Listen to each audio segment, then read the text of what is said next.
C'est un cancer très fréquent et c'est probablement un des cancers les plus fréquents chez l'homme.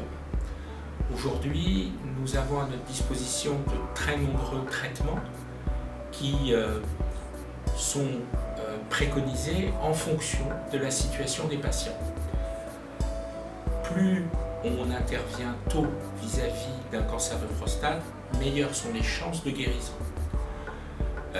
Sur le plan chirurgical, nous avons une bonne expérience de la chirurgie robotique, ce qui nous permet de réaliser dans le cadre des cancers localisés de la prostate des prostatectomies radicales robot-assistées avec de très bons résultats fonctionnels sur le plan de la continence ou de la récupération des érections après cette chirurgie.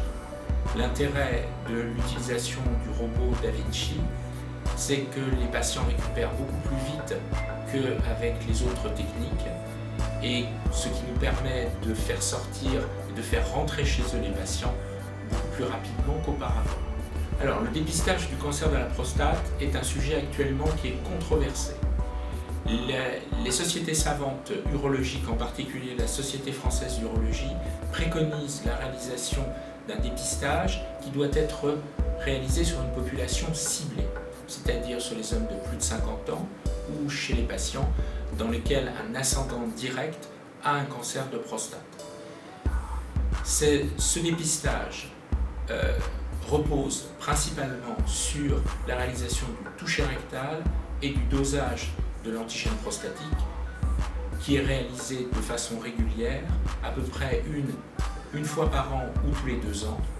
Le dosage de l'antigène prostatique est un dosage qui est d'interprétation difficile.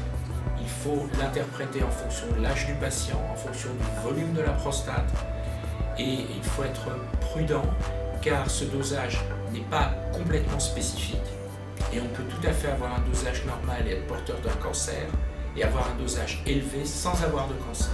C'est donc le rôle de l'urologue de déterminer quand il est nécessaire de faire des explorations, en particulier une IRM prostatique ou des biopsies.